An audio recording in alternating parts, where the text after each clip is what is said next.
Welcome back ناظرین. Break پہ جانے سے پہلے ہم نے ایک سوال کیا تھا کہ ایک 25 ارب میں کتنے دھیلے ہوتے ہیں. تو اس کے جو پہلے آنے والے جوابات تھے، ایک جواب تو ہمیں دیا، صحیح جواب جو تھا سید طلحہ نقوی صاحب، انہوں نے صحیح جواب دیا کیونکہ طلحہ نقوی صاحب ہماری ٹیم میں ہی کام کرتے ہیں تو وہ تو آٹومیٹیکلی ڈسکوالیفائی ہو جاتے ہیں. ایک اور جواب ہمیں موصول ہوا، ایک لیفٹیننٹ جنرل صاحب ہیں اور انہوں نے باقاعدہ وہ فارمولہ بھی بتایا کہ یہ 3.2 کھرب دھیلے بنتے ہیں، اور وہ فارمولہ بھی انہوں نے بتایا کہ یہ اس طرح سے کیلکولیٹ ہوتے ہیں. 1 روپے میں 128 دھیلے ہوتے ہیں اور اردو گنتی کے مطابق 3.2 پدم کہلائیں گے. لیکن انہوں نے کہا کہ میرا نام مت بتائیے گا، اور جو ہم نے ٹوکن گفٹ کا اعلان کیا تھا تو وہ ہماری چائے بریک میں ڈیسائیڈ ہو گئی ہے. تو آئی بی آنرڈ کہ ان کے ساتھ چائے پیوں گا. اور یہ وہ صاحب ہے جن کی اگر کبھی ہم آپ کو داستان سنائیں تو ملک کے لیے انہوں نے بہت بڑی قربانی بھی ایک دی ہوئی ہے.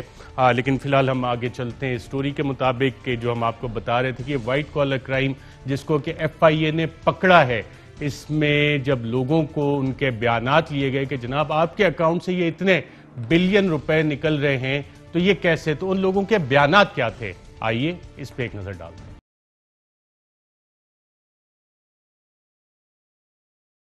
کہتے ہیں وائٹ کالر کرائم کا سراغ لگانا مشکل ہے کیونکہ وائٹ کالر کرمنل پڑھا لکھا ہوتا ہے، واردات نئے طریقے سے ڈالتا ہے، جلدی ہمیشہ بیچارہ غریب چور پکڑا جاتا ہے. مگر اس بار ایف آئی اے اور نیب کی تحقیقات سے لگتا ہے کہ انہوں نے وائٹ کالر کرائم کا نہ صرف سراغ لگایا بلکہ اس کو ثبوت سمیت پکڑ بھی لیا ہے. 20 جعلی اکاؤنٹس جن میں 25 ارب روپے کی ٹرانزیکشنز کی گئی اور تحقیقات میں تمام دستاویزات، ثبوت اور منی ٹریل موجود ہیں.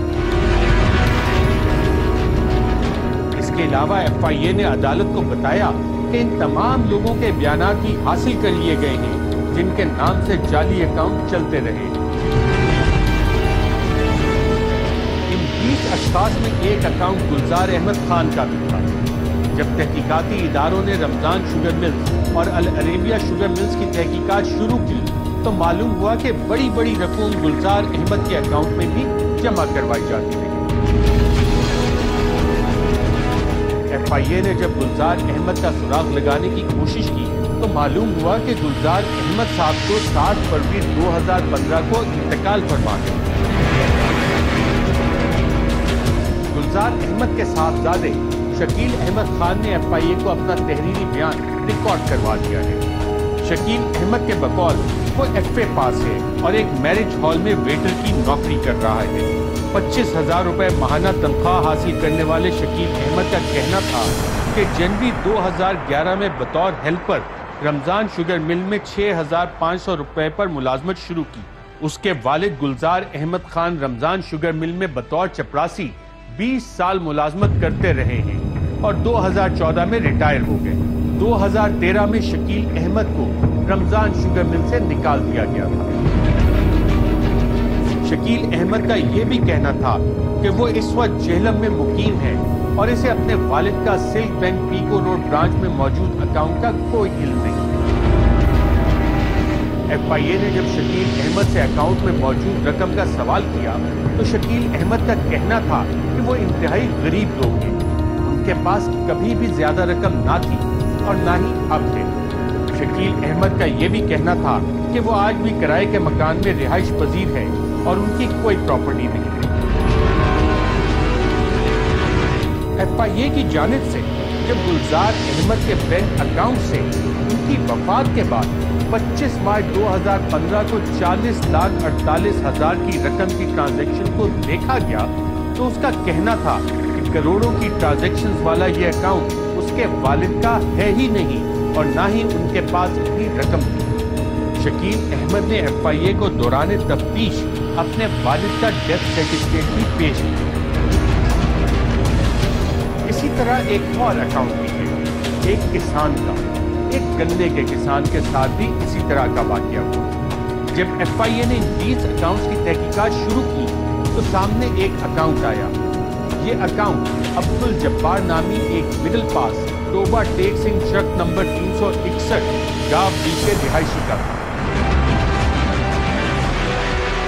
عبد الجبار کے اکاؤنٹ میں کل 1.55 ارب روپیہ جمع کروایا گیا.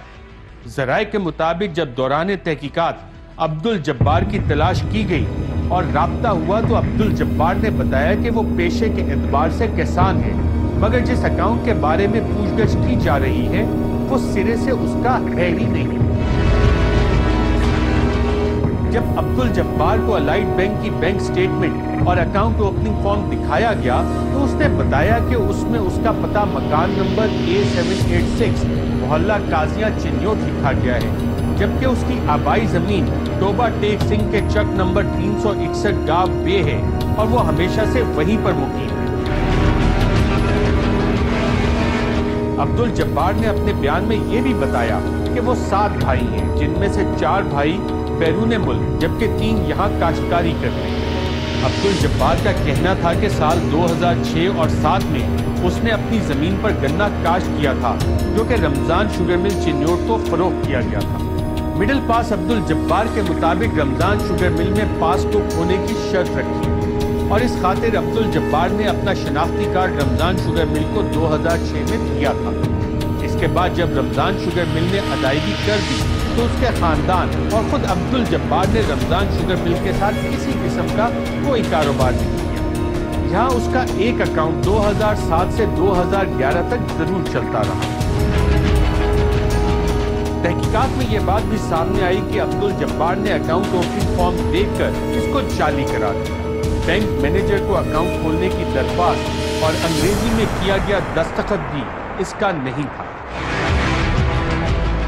عبدالجبار نے FIA کو اپنے بیان میں اپنے 2 اکاؤنٹس کا بتایا اور کہا کہ اس کے دستخط کا فورنزک کروا لیا جائے کہ یہ جعلی دستخط ہے اور نہ ہی وہ رمضان شوگر مل کا کانٹریکٹر ہے اور نہ ہی اس کے ساتھ کسی قسم کا کاروبار کرتا ہے۔ یہ تو تھی ان 2 جعلی اکاؤنٹس کی کہانی، جن میں سے ایک دنیا سے گزر جانے والے گلزار احمد کا اکاؤنٹ تھا جو کہ مرنے کے بعد بھی استعمال کیا گیا، اور دوسرا محنت کش کسان عبدالجبار کا تھا جس کو علم تک نہ تھا کہ اس کا کوئی اکاؤنٹ چل بھی رہا ہے۔ وہ غریب کھیتوں میں فصل لگاتا رہا اور انہیں چنیوٹ میں اس کے نام سے بنے اکاؤنٹ میں 1.55 ارب روپیہ جمع ہوا۔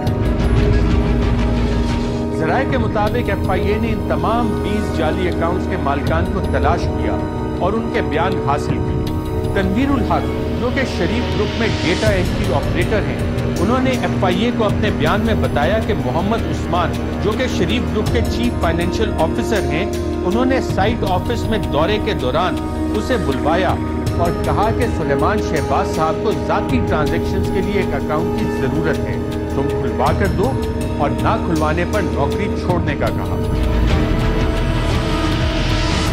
تنویر الحق کے مطابق رمضان شوگر مل کے دفتر میں ہی بینک اکاؤنٹ کھلوانے کے تمام کاغذات بھرے گئے اور بعد میں چیک بک دستخط کروا کر سلیمان شہباز صاحب نے اپنے پاس رکھی۔ تنویر الحق کے مطابق نہ اس کو علم ہے کہ اس کے اکاؤنٹ میں کتنی رقم جمع ہوئی، کتنی نکالی گئی، اور نہ ہی اس کو علم ہے کہ یہ اکاؤنٹ کب بند ہے۔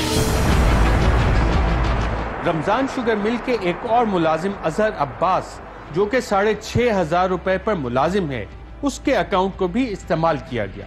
اظہر عباس نے بھی یہی بیان دیا کہ CFO محمد عثمان نے مجھ سے فارم بھروا کر اکاؤنٹ کھلوایا اور پھر چیک بک پر دستخط کروا کر اپنے پاس رکھی۔ رمضان شوگر مل میں گودام پر ڈیوٹی دینے والے محمد یاسین نے بھی یہی بیان کیا کہ CFO محمد عثمان نے MCB میں سلیمان شہباز کے ذاتی استعمال کے لیے اکاؤنٹ کھلوانے کا بولا، پھر چیک بک پر دستخط کروا کر اپنے پاس رکھی۔ دلچسپ بات یہ ہے کہ محمد یاسین کے اکاؤنٹ سے رمضان شوگر ملز کے چپراسی گلزار احمد کے اکاؤنٹ میں کروڑوں روپے کی ٹرانزیکشن ہوتی رہی۔ یہ وہی گلزار احمد ہیں جن کا اکاؤنٹ ان کی وفات کے بعد بھی چلتا رہا۔ محمد یاسین کا کہنا تھا کہ اکاؤنٹ کھلوا کر دینا غلط تھا، مگر اس کو نوکری بچانے کے لیے ایسا کرنا پڑا۔ رمضان شوگر مل کے ہی اسسٹنٹ اکاؤنٹنٹ اقرا نے بھی ایسا ہی بیان کیا۔ اس نے بھی محمد عثمان کے کہنے پر اکاؤنٹ کھلوایا اور چیک بک محمد عثمان کے حوالے کر دی۔ کچھ ایسا ہی خضر حیات کے ساتھ ہوا، وہ بھی FIA کو بیان ریکارڈ کروا چکا ہے۔ ان تمام کیسوں میں بینک اکاؤنٹ اوپننگ فارم رمضان شوگر مل میں ہی بھرے گئے اور اکاؤنٹ آسانی سے اصل مالک کے نہ ہونے پر بھی چلتے رہے۔ ذرائع کے مطابق اس سارے معاملے میں بینکوں کا کردار بھی مشکوک ہے۔ جی ناظرین، اس طرح غریب امپلائیز کی بھی خدمت ہو رہی تھی اور اپنے بلینز جو ہے اسے بھی ٹھکانے لگایا جا رہا تھا۔ ایک اور جواب ہمیں ملا ہے عبدالودود قریشی صاحب، اور انہوں نے بھی یہی بتایا کہ 1 روپے میں 128 دھیلے، اور پھر انہوں نے ایک اور فارمولے سے کیلکولیشن کر کے ٹوٹل اماؤنٹ بتایا۔ یہاں پہ ناظرین ایک وقفہ لیں گے، وقفے کے بعد دوبارہ آپ کی خدمت میں حاضر ہوتے ہیں اور آپ کو بتائیں گے کہ یہ بیچارے کیش بوائز پیسہ لا کے اٹھاتے کیسے تھے، لے کے کدھر جاتے تھے، اور پھر یہ جمع کیسے ہوتا تھا، اور شریف پیرلل بینکنگ سسٹم یہ کیا کہانی ہے، ایک وقفے کے بعد۔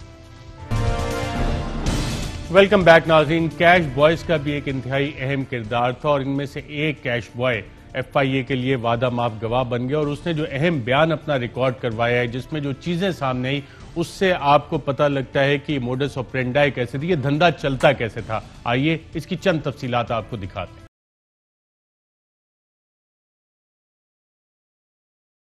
ایف آئی اے نے نہ صرف اکاؤنٹس کے مالکان کا سراغ لگایا بلکہ شہباز شریف خاندان کے اصل کارکن کیش بوائز کا بھی سراغ لگایا ہے۔ ایک اہم ترین کیش بوائے نے ایف آئی اے کو اپنا بیان بھی ریکارڈ کروایا۔ اس کیش بوائے کے بقول شریف گروپ کے ہیڈ آفس میں کیش آتا تھا جس کو بینک میں لے جانا، شہباز شریف اور دیگر کے اکاؤنٹس میں جمع کروانا، نکلوانا وغیرہ اس کی ذمہ داریوں میں شامل تھا۔ اس کیش بوائے کے مطابق زیادہ رقم شہباز شریف کی سبز رنگ کی لینڈ کروزر میں لے کے جائی جاتی تھی، اور سرکاری پولیس کا اسکارٹ بھی رقم کی حفاظت کے لیے ساتھ ہوا کرتا تھا۔ کیش بوائے کے مطابق یہ کیش کس چیز سے متعلق تھا، کہاں سے آتا تھا اور کیوں آتا تھا، اس کا علم کسی کیش بوائے کو نہ تھا۔ اس کیش بوائے نے حیرت انگیز انکشافات کرتے ہوئے یہ بھی بتایا کہ رقوم Ramzan sugar mills, Chiniot power, Al Arabia sugar mills, Sharif dairy farm, Sharif feed mill, Sharif ملک پروڈکٹ اور شریف فیملی کی دیگر چھوٹی کمپنیوں کے اکاؤنٹ میں جمع کروائی جاتی ہے۔ اس کے علاوہ یہ کیش بوائے یونیٹاس، نثار ٹریڈنگ اور مقصود اینڈ کمپنی کے اکاؤنٹ میں بھی رقوم جمع کرواتے تھے۔ کیش بوائے کے بیان کے مطابق شریف گروپ کا C F O Muhammad Usman بتاتا تھا کہ کس اکاؤنٹ میں کتنی رقم جمع کروانی ہے۔ ڈپازٹ سلپ بھی محمد عثمان ہی بنا کر دیتا تھا۔ رقوم شریف خاندان کے ذاتی اکاؤنٹ میں بھی جمع کروائی جاتی تھی۔ کیش بوائے کے بیان کے مطابق حمزہ شہباز کی طرف سے بھی رقوم آتی تھی، اور یہ رقوم حمزہ شہباز کا سٹاف آفیسر رضوان قریشی لے کر آتا تھا۔ بیان کے مطابق رضوان قریشی کیش کے علاوہ چیک بھی لے کر آتا تھا، اور اس کو حبیب کنسٹرکشن اور زیڈ کے نامی کمپنیوں کے چیک یاد ہیں۔ C F O Muhammad Usman کی ہدایت کے مطابق یہ چیک مختلف بینکوں میں جمع کروا دیے جاتے تھے۔ کیش بوائے نے انکشاف کیا کہ لاہور کے تقریباً تمام بینکوں کے افسران ان لوگوں کو، ان کی ٹیم کو جانتے تھے، اور ان کو یہ معلوم تھا کہ یہ شہباز شریف کے قابل اعتماد ملازمین ہیں۔ جو بینک ان رقوم کی ترسیل کے لیے استعمال کیے گئے ان میں حبیب بینک، بینک الفلاح، سلک بینک، سندھ بینک، میزان بینک شامل ہیں، جبکہ شریف خاندان کے ذاتی اکاؤنٹ جن میں رقوم جمع کرواتے رہے وہ حبیب بینک میں ہیں۔ اس کیش بوائے نے یہ بھی انکشاف کیا کہ غیر ملکی دوروں کے لیے اس کیش کو ڈالرز اور پاؤنڈز میں تبدیل کروا کر سلیمان شہباز کے گھر 96H ماڈل ٹاؤن میں بھجوایا جاتا تھا۔ جی ناظرین، 3200 ارب ان دھیلوں 3200 کھرب ان دھیلوں کی کہانی میں ابھی اور بہت سی داستانیں باقی ہیں۔